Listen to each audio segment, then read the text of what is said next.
저는 오늘 여러분들과 함께 에스더서에서 말씀을 전하고 싶습니다. 내일부터 우리가 성경 읽기표에 따라 온 교회가 내일부터 이제 에스더서를 읽게 되는데, 여러분 에스더서의 메시지를 이번에 한번 잘 생각해 보니까 참 이 말씀을 통해, 이 전체 책을 통해 우리에게 오늘날 주시는 메시지가 무엇일까 이렇게 묵상하는 가운데, 하나님이 안 보일 때 이렇게 살라고 주시는 말씀이구나라고 깨닫게 되었어요.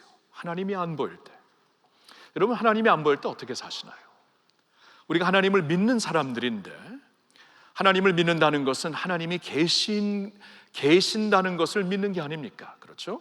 히브리서 11장 6절을 보니까 믿음이 없이는 하나님을 기쁘시게 못하나니 하나님께 나오는 자는 반드시 그가 계신 것과, 하나님이 계신 것을 우리는 믿고 있는데, 알고 있는데, 신앙적으로는 우리가 고백하고 있는데 하나님이 안 보일 때가 있지 않습니까? 하나님의 손길이 전혀 안 느껴질 때가 있지 않습니까? 하나님의 응답이 안 보여질 때가 있지 않습니까? 그럴 때는 어떻게 해야 되나요? 여러분, 제가 오늘 에스더서를 보기 전에 시편의 한 시편이 시편 10편인데, 시편이 바로 이 질문을 던지고 있는 시편이 됩니다. 자, 시편의 1절을 한번, 시편 10편의 1절을 한번 같이 읽어볼까요? 여호와여 어찌하여 멀리 서시며 어찌하여 환난 때 숨으시나이까. 자, 이 시편이 어떻게 시작이 되는가 금방 아실 수 있죠. 하나님 어째서 멀리 계십니까? 어째서 내 환난 가운데 숨어 계십니까? 하나님 안 보여요. 자, 11절을 이제 한번 보겠는데요, 다음 11절 다 같이, 그가 그의 마음에 이르기를 하나님이 잊으셨고 그의 얼굴을 가리셨으니 영원히 보지 아니하시리라 하나이다. 여기서는 이제 자신의 믿음을 비방하고 비웃는 자를 가리키는 건데, 그가 그의 마음에 이르기를 하나님이 너를 잊으셨다, 너 하나님이 계시다면 너를 잊으신 게 아닌가, 하나님은 자신의 얼굴을 가리셨으니 영원히 너의 상태를 보지 아니하실 것이다 라고 사실 비방하는 것이에요. 그렇죠? 어떻게 이런 말을 들을 때까지 하나님 나를 놔두십니까? 라는 그러한 시편 기자의 고백이 됩니다. 자, 이제는 12절, 13절을 한번 같이 보지요. 여호와여 일어나옵소서, 하나님이여 손을 드옵소서, 가난한 자들을 잊지 마옵소서. 13절, 어찌하여 악인이 하나님을 멸시하여 그의 말음이 이르기를 주는 감찰하지 아니하리라 하나이까. 하나님이 이제 일어나실 때가 되지 않았습니까? 이제는 좀 일어나시어서 역사하실 때가 되지 않았습니까?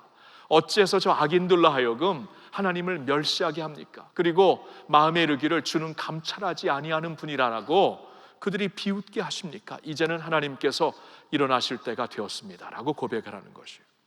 여러분, 이 말씀을 보면 충분히 이 시편 기자의 정서를 알 수 있겠죠. 하나님이 안 보인다는 것입니다. 하나님 지금쯤이면 역사하셔야 되는데, 이 정도까지 기다리고 이 정도까지 안 믿는 자들에게 지금 우리가 비웃음거리가 되었으면 이제는 좀 일어나서 역사하실 때가 되지 않았습니까? 하나님 언제까지 이러고 계실 것입니까? 라고 참 한탄하는 시편이에요. 여러분, 이러한 시편이 성경에 있다는 것은 우리에게 큰 위로가 되어야 합니다. 우리가 때때로 그렇게 느낄 때가 참 많거든요. 근데 그러한 마음을 하나님께서 받아주신다는 거예요. 그러한 마음을 이해해 주신다는 거예요. 우리가 끝까지 하나님 앞에 점잔을 빼면서 그래도 나는 이를 악물고 하나님을 믿겠습니다, 그렇게 할 수 있으면 좋겠지만 솔직하라는 거예요. 하나님 앞에 어쩔 때는 이거 진짜 내가 이해를 못하겠어, 하나님 어디 계신 거예요? 언제까지 눈을 가리고 계실 것입니까? 이렇게 하나님 앞에 솔직하게 고백을 할 수 있어야 된다는 것이에요. 그래서 하나님은 이 시편을 우리에게 허락하시면서 우리를 위로해 주시는 것입니다. 충분히 이해한다, 그 말씀이에요. 이것이 우리의 리얼리티입니다. 우리의 현실이에요. 이렇게 믿음 생활하다가 그렇게 느낄 때가 충분히 있다는 것입니다. 여러분, 에스더서가 바로 그러한 배경에서 쓰여진 말씀인 것이라는 걸 아십니까? 여러분, 에스더서를 보면은 에스더서는 사실 그 추방당에 있는 백성들 가운데 돌아온 백성들이 있죠. 우리가 지난주에 지금 책별로 설교를 하고 있지 않습니까? 지난주에 에스라 그리고 느헤미야서는 이제 추방당했다가 하나님께서 극적으로 역사를 반전시키셔서 그들이 돌아올 수 있도록 하나님께서 허락을, 역사의 문을 열어주셔서 돌아온 자들이 있습니다. 돌아온 사람들의 이야기가 에스라를 통해 또한 느헤미야서를 통해 우리에게 알려주고 있지만, 에스더서는 돌아오지 못한 사람들, 그렇게 할 수 없었던 사람들에 대한 이야기입니다. 그렇죠? 이 북이스라엘이 기원전 721년도에 아스리아에 망하고 막 흩어졌잖아요. 남부 유다는 기원전 586년도에 바벨론으로 인해 망해서 그 다음에 추방당했잖아요.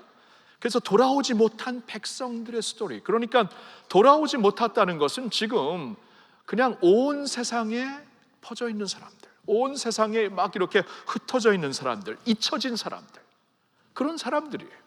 포로로 잡혀가가지고 잊혀지고 그 지역에서 굉장히 학대받고 어렵게 살고 있는 사람들의 이야기입니다. 저는 그래서 오늘 그 에스더서를 보면서 첫 그 오프닝을 보았죠. 에스더서가 어떻게 시작이 되는가.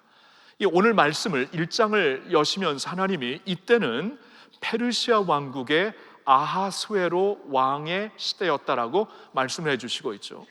우리가 지난주에 보았던 에스라와 느헤미야는 그 페르시아 왕국이 처음 세워졌을 때, 바벨론을 점령하고 처음 세워졌을 때 고레스라는 왕이 이제 가장 중심적인 인물이었고, 근데 하나님께서 그 고레스를 터치하셔서, 놀랍게 터치하셔서 이스라엘 백성들에게 긍휼을 베풀며 너희 지역으로 돌아가 너희 성전을 다시 짓고 너희 하나님께 예배하라, 이 엄청난 역사의 새로운 그 챕터를 열어주시잖아요.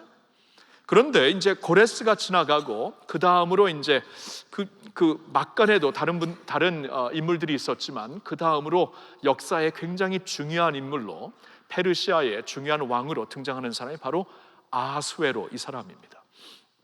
아하스웨로 시대 때 그 페르시아 왕국은 절정에 이르렀어요. 오늘 말씀을 보니까 인도에서부터 구스까지, 여러분 구스는 에티오피아입니다. 인도에서부터 구스까지 그 왕국이 커버를 했다는 겁니다. 한번 그 지도를 한번 볼까요? 오늘 지도로 본다면 이렇게 엄청난 왕국이었어요. 저기 보면은 그 인도의 서북쪽의 인도, 오늘날 그쪽의 인도, 그리고 파키스탄, 아프가니스탄, 그리고 이란, 이라크, 터키, 유럽으로 가면 불가리아와 루마니아까지, 밑으로 내려가면 팔레스타인을 지나서 북쪽에 있는 이집트와 리비아, 그리고 저 내려가면은 에티오피아까지, 이 엄청난 왕국을 다스리고 있었던 절정이었어요. 여러분, 저럴 때에 이스라엘 백성들, 유다 백성들이 포로로, 전에 바벨론으로 말미암아 잡혀왔던 포로로 지금 시간이 지나면서 있다가 이제 왕국이 바뀌었지만 여전히 포로 생활을 하고 있는, 추방당해서 나라가 없는 그 백성들, 그리고 그 중에는 본토로 돌아간 자들이 있지만 돌아가지 않고 남은 백성들은 얼마나 사실 초라한 삶을 살았겠어요. 잊혀진 삶을 살았겠어요. 그렇죠? 아마 그들은 숨죽이면서 살았어야 됐을 것입니다. 엄청난 왕국 안에서 살아남기 위해 눈치를 보고, 그렇죠? 막 그 사회를 움직이고 역사를 움직이는 사람들의 어떻게 마음에 이 거슬리지 않도록 정말 숨죽이면서 남들 눈치를 보고 그렇게 어렵게 살았어야만 했던 사람들의 스토리입니다. 이게 에스더의 배경이에요. 그리고 에스더를 쭉 읽고 보면은 하만이라는 사람이 등장하죠. 하만은 아하스웨로 왕의 제2인이었습니다. 여러분, 이런 큰 왕국의 사회와 정치와 군사력을 움직이는 사람은 제2인이에요. 왕이 뭐 그것까지 하지 않죠. 왕은 그냥 왕이에요. 근데 모든 걸 움직이는 건 제2인입니다. 근데 하만이 그 사람이었어요. 근데 하만이라는 사람이 기가 막힌 계획을, 막 음모를 벌이게 됩니다. 이 그 모르드게와 그 모르드게 민족인 유다인들을 너무나 싫어해, 증오를 해요. 그래서 그들을 그냥 완전히 몰살해 버리려는, 학살해서 죽여서 없애버리려는 그러한 모략을 세웁니다. 여러분, 저 정도의 왕국에서 모든 군사력과 정치권을 잡고 있는 제2인이 한 포로 민족을 그냥 학살해버리겠다 마음만 먹으면 충분히 할 수가 있습니다. 지금 그런 상황에 임하게 되었던 것입니다. 여러분, 이 정도라면은 그 당시에 살고 있는 그 이스라엘 백성들에게는 충분히 그럴 만한 질문이 있었겠죠. 하나님, 어디 계신 것입니까? 어떻게 이 지경이 되도록 우리를 놔두시는 것입니까? 아니, 옛날에 우리 선조들의 이야기를 들어보면은 하나님께서는 이적과 기사를 베푸시면서 이 바로 왕으로부터 하나님의 강력한 손으로 그들을 이끌어내셨는데, 바다를 그냥 마른 땅처럼 건너가게 하셨는데 왜 오늘날 그러한 구원의 손을 베풀지 않고 계십니까? 그 모든 이적과 기사는 어디 간 것입니까? 우리 조상들이 이 애굽에서 나와 약속의 땅에 가기 위하여 이 광야의 땅을 걸어야 되었을 때, 200만이 넘는 사람들이 광야의 땅을 걸어야 됐을 때, 지나가야 됐을 때, 하나님은 모세와 같은 정말 훌륭한 지도자를 일으켜서 우리를 살려주시지 않았습니까? 모세와 같은 사람, 다윗과 같은 왕, 엘리야와 같은 선지자 왜 지금은 안 일으켜 주십니까? 여러분, 충분히 질문이 있을 수 있죠. 하나님은 도대체 어디 계신 것입니까? 여러분, 에스더서를 여러분 읽으시면은요, 하나님이라는 단어가 전혀 안 나옵니다. 아주 독특한 성경책 중에 독특한 책이에요. 하나님이라는 단어가 전혀 안 나와요. 그러니까 이 모든 그 에스더서의 전체 말씀을 보면 진짜 하나님이 어디 계신가? 이러한 가운데 하나님은 눈을 가리고 계신 게 아닌가라는 질문을 우리도 가질 수가 있는 것입니다. 특별히 우리는 에스더서를 어렸을 때부터 읽어서 아신 분들이 있어가지고 마지막을 하니까 그렇게 안 보실지는 모르지만, 만일 여러분들이 그 당시에 페르시아 왕국에 남아있는 백성들의 입장에서 생각해 보셨다면 충분히 하나님 어디 계신 것입니까? 언제까지 눈을 가리고 계실 것입니까? 하만과 같이 우리를 비방하고 우리 믿음을 비웃는 사람에게 어떻게 계속해서 비방할 수 있는 거리를 주시고 있는 것입니까? 충분히 이렇게 질문할 수 있었을 것입니다. 자, 그런데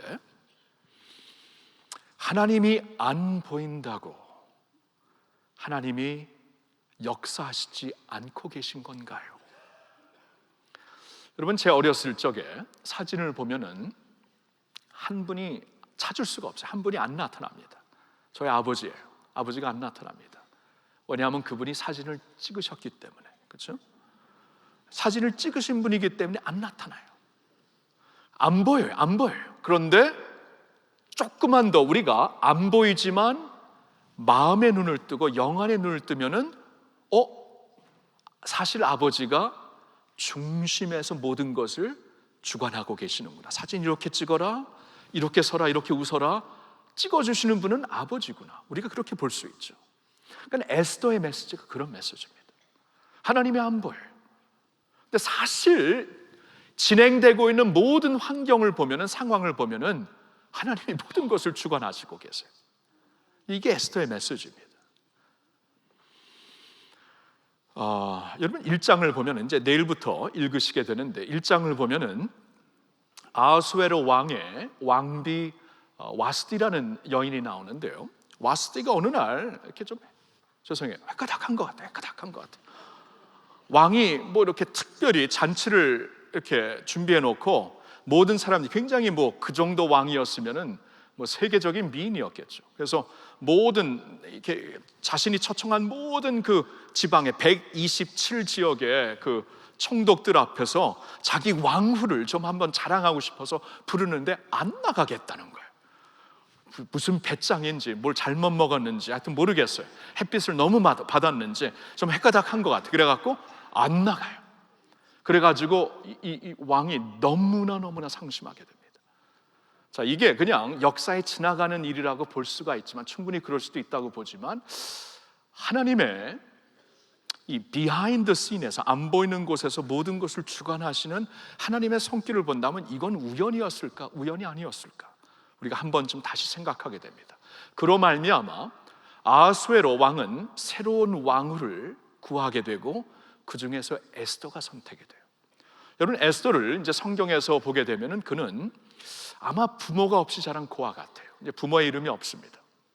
근데 그는 유다인이었어요. 이스라엘 후손이었습니다. 이스라엘 후손, 포로로 잡혀온 여인이었는데 그의 정체를 알지 못했었겠죠. 알지 못해갖고 왕후까지 가게 되는데 하여튼간 극적으로 왕후가 되어버립니다. 왕후가, 에스더가. 그리고 이제 2장에 가보면은 모르드게라는 한 또 인물이 나타나는데, 모르드게 역시 이스라엘의 후손이에요. 그리고 모르드게는 이렇게 잘 보니까 또한 에스더의 사촌 오빠입니다. 그리고 이 모르드게가 관원이 되어요. 왕궁에서, 오늘날로 말하면 이제 공무원이죠. 관원이 되어가지고 뭐 높은 자리는 아니었지만 그래도 이제 왕궐에 드나들 수 있는 사람이 되었는데, 어느 날 대궐 앞에서 한 음모를 엿듣게 됩니다. 이 아하수에로 왕을 암살하려는 두 사람의 그 음모를 엿듣게 되고, 이것을 이제 이렇게 이제 알려가지고 왕의 목숨을 구해내는 엄청난 일을 하게 됩니다. 다만 이 사건이 왕에게 그때는 보고가 안 돼요. 그때는 보고 안 되지만 그 왕의 역대기에 기록은 되어 있습니다.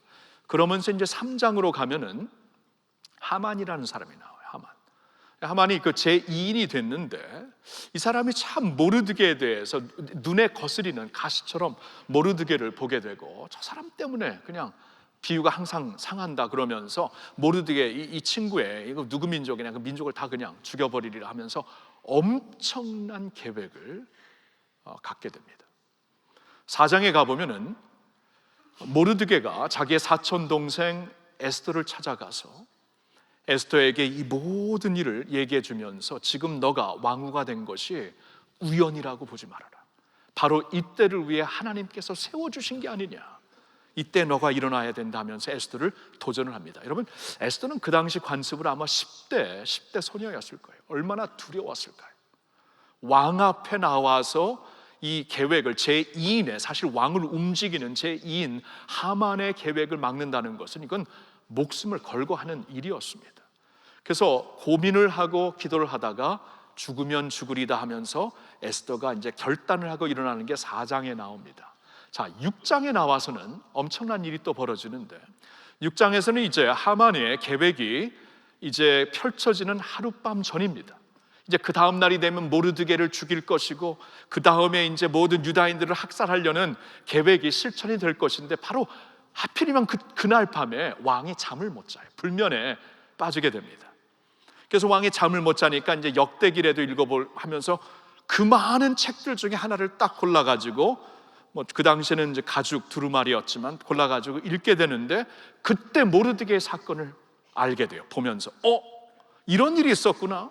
내가 이 관원 모르드게를 그때 존귀하게 상을 주지도 않고 경귀하게 여기지도 않았는데 이게 웬일인가 하면서 왕은 그때 결단을 합니다. 다음 날에 내가 모르드게를 반드시 높여주리라 하면서 이제 하루가 지나요. 근데 그 다음 날 이제 왕 아하수에로가 이제 그 하만과 함께 이제 술자리에 있죠. 술자리에 있으면서 하만이 막 이제 즐거워하고 있는데, 왕이 한 가지를 하만에게 묻습니다. 만약 우리 이 궁궐 안에, 이 나라 안에 정말 내 목숨을 살리고 이렇게 귀한 일을 한 사람이 있으면은 어떻게 하면 좋겠냐니까, 하만이 자기를 가리켜 얘기하는 줄 알고, 그렇죠? 참 해석을 잘해야 되는데, 이건 분명히 나에 대해, 그럼 그 사람을 왕이여, 그 사람은 이렇게 존귀하게 해야 됩니다 했는데, 그때 왕이 좋다, 모르드게를 그렇게 하자. 여러분, 모르드게를 지금 이를 갈고 있었거든요. 이 모르드게를 죽이려고, 그리고 큰 나무를 세워가 거기서 이제 매달아서 죽이려고 했는데, 모르드게를 높이려고 하니까 오늘날로 말하면 완전히 놀래 자빠진 겁니다. 놀래 자빠지면서 오 마이 갓, 그렇죠? 그러면서 이제 완전히 반전이 되고, 그 다음 날 이제 그 왕후 에스더를 통해 알게 되죠. 그 하만의 모든 음모가 들통이 나고 자신의 민족 이스라엘 백성들을 다 죽이려고 했다, 하만이. 그리고 모르드게와 같은 왕의 충성된 신하까지도 죽이려고 했다. 그러니까 모르드게는 살 길이 없고, 그 사람이 하만이 살 길이 없죠. 모르드게를 죽이려고 했던 그 큰 나무에 자신이, 왕이 너가 거기 달려서 너가 죽으라 하면서 하만이 죽게 되고, 8장에 가서는 이제 모든 왕국, 그 모든 왕국에 이 이스라엘 유다 백성들을 건드릴 사람 반드시 가만 안 놔둔다, 반드시 이들은 보호해야 된다. 그러면서 왕이 그들을 막 이렇게 높여주고, 그래서 이제 불임절이라는 절기가 새로 일어나게 되죠. 오늘날 이스라엘 백성들을 보면은 모세의 3절기, 모세 그 오경에서 말씀해주고 있는 여러 절기 플러스 불임절이 있는데, 이 불임절은 에스더 시대에, 이때에 하나님께서 엄청난 역사의 역전을 일으키셔 갖고 우리를 구해 주셨다는 이 그 셀러브레이트하는 축제의 날이 바로 불임절입니다. 이 스토리가 에스더의 스토리예요. 자, 다시 말씀드립니다. 하나님의 이적과 기사는 없었습니다. 모세와 같은, 다윗과 같은 하나님의 종들은 하나님께서 일으키시지 않았습니다. 하나님이라는 단어도 에스더서에서 나오지 않고 있습니다. 하나님이 안 보입니다. 근데 하나님이 안 계신 것입니까? 하나님이 안 보입니다. 그런데 하나님이 역사를 안 하시고 계신 것입니까? 한 나라의 왕의 불면까지도 컨트롤하시면서, 그가 그날 읽게 되는 이 그 역대기의 두루마리까지도 하나님께서 직접 관여하시면서 자신의 백성들을 돌보시고 지켜주시는 하나님이 되시는 줄로 믿습니다. 안 보인다고 없다고 말하지 마세요. 그렇죠? 사진의 아버지가 안 보인다고 한탄할 수는 있지만 한탄하는 자리에 남아있지 마세요. 그 말이에요. 사실 아버지가 모든 것을 주관하고 계십니다. 이게 에스더서예요. 이 메시지입니다. 하나님이 안 보여요. But 하나님은 계십니다. 하나님이 안 보여요. But 하나님은 확실하게 역사하고 계십니다. 이 메시지를 통해 여러분들과 좀 두 가지를 좀 격려해 드리면서 말씀을 끝내고 싶은데요. 첫 번째 격려해 드리고 싶은 말씀은 바로 이것입니다. 같이 읽어볼까요? 시험을 당할 때라도 함께 계심을 믿으십시오. 아멘. 자, 시험을 우리는 당하게 되어 있어요. 예수님도 시험 당하셨습니다. 하나님이 우리를 시험을 받도록 허락을 하십니다. 시험이 필요해요. 시험이 필요해. 우리가 영적 근육도 생기고, 시험이 있어야 우리가 성장하고, 시험이 있어야 하나님을 좀 새롭게 알아갑니다. 시험 없이 우리 그냥 제자리에서 돌고 마는 사람들로 남아있을 거예요. 시험을 허락하세요. 시험은 허락은 하시는데 하나님이 절대로 우리를 떠나시진 않습니다.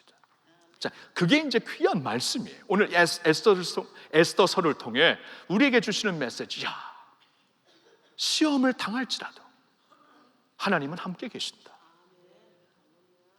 여러분, 옛날에 그러한 그 시 기억나시죠? 그 발자국이라는 시.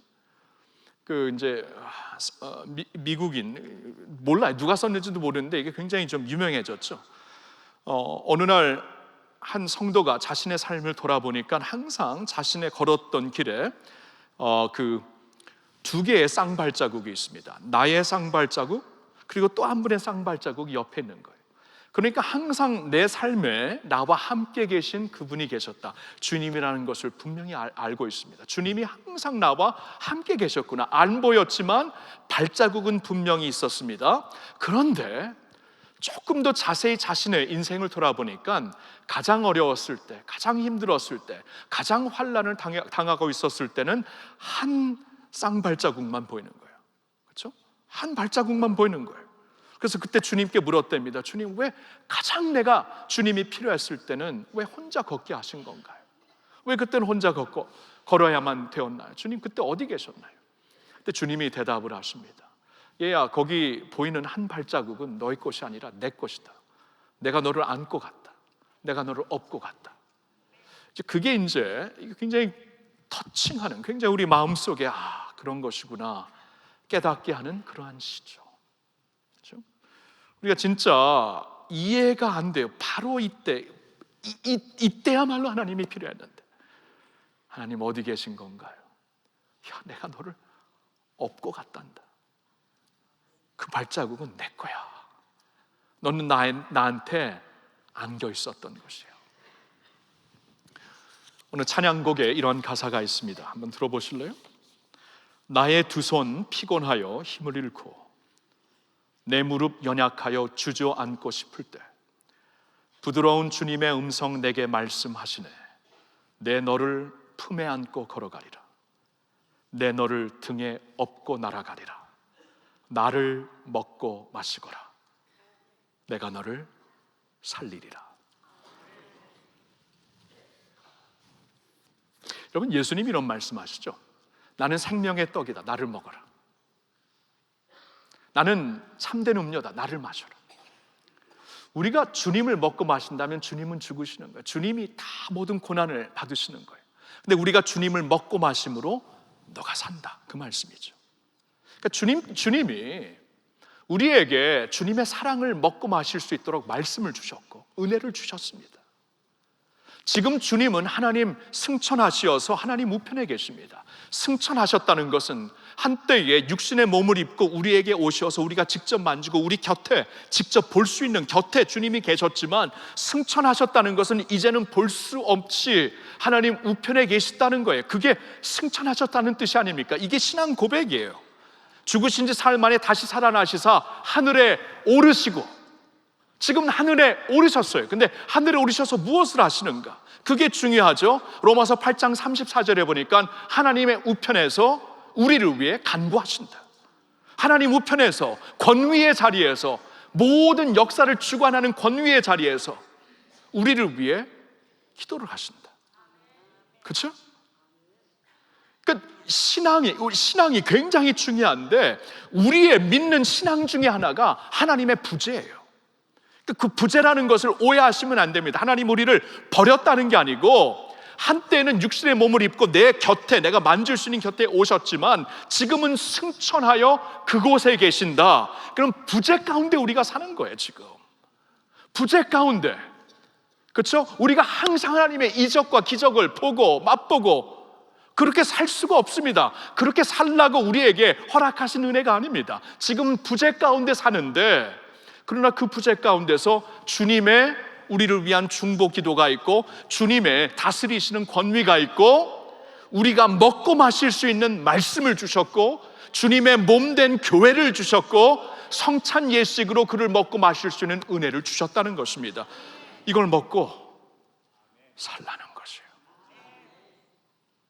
먹을 걸 주셨는데 왜 그걸 안 먹고 다른 걸 찾으세요? 이걸 먹으라. 말씀을 먹고 교회를 통해, 주님의 몸된 교회를 통해, 성찬 예식을 통해 은혜를 받고 살라는 거예요. 충분히 살 수 있다는 거예요. 주님의 업히세요. 주님께 업히세요. 그냥 업혀갖고 더 이상 못 나가겠으면 그냥 업히세요. 업히고 시험 가운데 주저앉겠으면 그냥 안기세요. 주님의 그냥 업혀가지고 가세요. 하루하루 가시고, 하루하루 가다 보면 이제 서게 될 것이고, 서게 되면 걷게 될 것이고, 걷게 되면 뛰게 될 줄로 믿습니다. 두 번째로 여러분들에게 드리고 싶은 격려의 말씀은 같이 읽어보겠습니다. 때로는 넘어질지라도 최후 승리를 믿으십시오. 자, 때로는 넘어져요. 우리 다 넘어져요. 인생이라는 것은 넘어지고 실족하고 이거 반복하는 겁니다. 다시 일어났다 넘어지고, 이게 우리 인간이 아닙니까 이게? 근데 때로는 넘어져도 최후의 승리가 있다는 거예요. 전반전에는 하만이 판을 쳤어요. 후반전에는 역전이 되더라고요. 근데 이게 최후가 중요한 거죠. 전반전에 아무리 잘 뛰어봤자 후반이 중요합니다.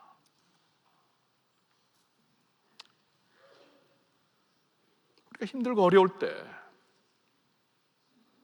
그렇죠? 넘어지지만 다시 일어날 수 있는 길을 반드시 주시는 것이고, 그렇죠? 하나님 이때 계셔야 되는데 나 진짜 힘들어요. 넘어졌다가 근데 나를 먹고 마시라 그럼 다시 일어나서 최후의 승리를 우리가 거두게 되는 거예요. 성금요일이 금요일 날 있었죠. 십자가 달려 죽으시는 예수님의 성금요일. 근데 성금요일의 사건으로 끝나지 않습니다. 부활주일로 연결이 되죠. 그러니까 우리가 쉼표와 마침표를 이렇게 헷갈려 해서는 안 돼요. 쉼표가 있는데 우린 자꾸 마침표를 찍습니다. 예수님의 경우 금요일 날 12제자 중에 하나였던 가룟 유다에게 팔렸어요. 배신을 받았습니다. 근데 쉼표, 코마입니다. 나머지 제자들도 예수님 버리고 다 부인하고 도망쳤어요. 코마입니다. 쉼표예요. 마침표 아니에요. 군인들과 종교인들에게 잡혀갔어요. 코마, 쉼표입니다. 본디오 빌라도 앞에서 신문을 당하시면서 고난을 당하셨어요. 쉼표입니다. 십자가에 달려 죽으셨어요. 쉼표입니다. 아직 안 끝났어요. 이틀 후에 사망 권세 이기시고 부활하셨습니다. 여기까지 가야죠. 그렇죠? 여기까지 가야죠. 아니, 부활의 사건이 있는데 왜 골고다에 남아 있습니까? 여러분, 요셉이 하나님의 꿈을 갖고 살았는데요, 그가 팔리죠. 이 타국으로 팔려서 하인이 되어버립니다. 하나님의 꿈을 갖고 살았던 요셉이.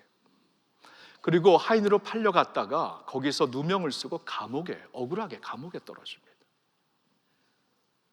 근데 성경은 요셉이 형통하였다고 말씀을 하세요. 이거 말이 돼요? 이건 세상의 형통과 성경의 형통은 다릅니다. 이게 말이 돼요? 근데 왜 형통하냐고 말씀을 하냐 하면 하나님이 함께 계셨기 때문에. 하나님이 함께 계신 게 형통한 거예요. 그러니까 세상의 형통은 하나님과 상관없죠. 세상에서 출세하고 성공하고 잘 되고, 근데 출세하고 성공하고 잘 돼갖고 요새 터지는 거 뉴스에서 보시나요? 한때 그렇게 잘 나갔다 다 터지는 거 다 보셨나요? 그게 형통함입니까? 전반전에 화려했어도 이게 형통함 아니잖아요. 그렇죠? 그러니까 하나님이 함께 하시는 게 형통함인데, 근데 보면은 하나님의 형통함이 보니까 최후예요. 최후. 성도들의 장례식을 인도할 때마다 죽음으로 마침표를 찍지 않습니다. 세상은 죽으면 다 마침표예요. 죽었다, 살았다가 죽었다, 마침표. 믿는 자들은 장례식에서 찬송을 하고 신앙을 고백하고, 신앙 고백하죠. 우리도 그렇죠? 소망을 찾고 노래를 부르고 위로하고. 왜요? 마침표가 아니고 쉼표예요. 천국이 우리를 기다리고 있습니다. 그렇죠? 때로는 넘어져요. 왕창 넘어졌죠. 이스라엘 백성들이. 최후의 승리가 있습니다. 성도 여러분, 하나님이 마침표를 찍지 않았는데 스스로 마침표 찍지 마세요. 최후 승리를 바라보세요. 그렇죠? 그리고 내가 이 믿음이 있으면은요, 시험을 당할 때라도 하나님이 함께 계신다, 내가 넘어질지라도 최후의 승리가 있다, 이 믿음으로 우리가 살면은요, 우리가 그 주어진 환경에서, 주어진 자리에서 나의 삶을 주님께 드릴 수가 있습니다. 굉장히 중요해요. 나의 삶을 지금 힘들고 어렵지만 주님께 드릴 수가 있어요. 에스더의 고백, 죽으면 죽으리라. 이렇게 되면 죽는데, 오케이, 진짜 모르겠고 진짜 힘들고 진짜 두렵고 다리가 벌벌 떨리고 주저앉고 싶은데 죽으면 죽으리라. 이 가운데서 최후 승리를 믿고 하나님이 함께 하시는 믿으니까 나 자신을 드리잖아요. 그렇죠? 그러니까 에스더가 죽던가요? 삽니다. 에스더만 살던가요? 민족이 다 삽니다. 하나님이 이렇게 역사하실 줄로 믿습니다. 사랑하는 성도 여러분, 하나님이 안 보이신다고 주저앉고 포기하고 자포자기하지 마시고, 시험을 당할 때도 함께 하심을 꼭 믿으세요. 넘어질지라도 최후 승리가 있음을 꼭 믿으시고, 여러분 자신을 그 삶, 그 환경에서 하나님께 드리세요. 그때 하나님이 사용하실 것입니다. 믿습니까? 네, 기도합시다.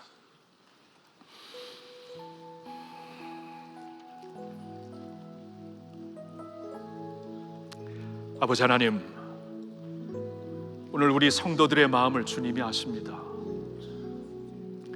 어떤 마음, 어떤 아픔, 어떤 두려움을 갖고 이 자리에 왔습니까? 하나님이 안 보여서 너무나 힘든 가운데 오지 않았습니까? 에스더서를 통해 안 보일 때에 사실은 더 역사하시고 계신, 우리가 헤아릴 수 없는 영역에서 역사하시고 계시는 하나님을 믿음의 눈으로 보게 하여 주시옵소서. 그래서 아버지, 시험 당할 때도 함께 하시는 주님, 주님께 업히고 주님을 먹고 마셔서 살게 하여 주시옵소서. 쓰러질지라도 최후 승리가 우리에게 약속되었으니 최후 승리를 바라보면서 담대히 일어나 자신을 드리게 하여 주시옵소서. 여기에 모인 우리 주님의 은총 받는 자인 줄로 믿습니다. 이 믿음 강건하여서 믿음으로 살게 하시고 믿음으로 승리하게 하여 주시옵소서. 오늘 결단합니다. 오늘 확신을 갖습니다. 오늘 믿음으로 일어납니다. 다 같이 믿음으로 일어나 주님과 함께 걸으며 주님의 형통함을 맛보며 주님이 주시는 새로운 인생의 챕터를 써나가는 저희들 모두 되게 하여 주시옵소서. 할렐루야. 우리 주 예수님의 이름으로 감사드리며 기도하옵나이다. 아멘. 아멘. 할렐루야.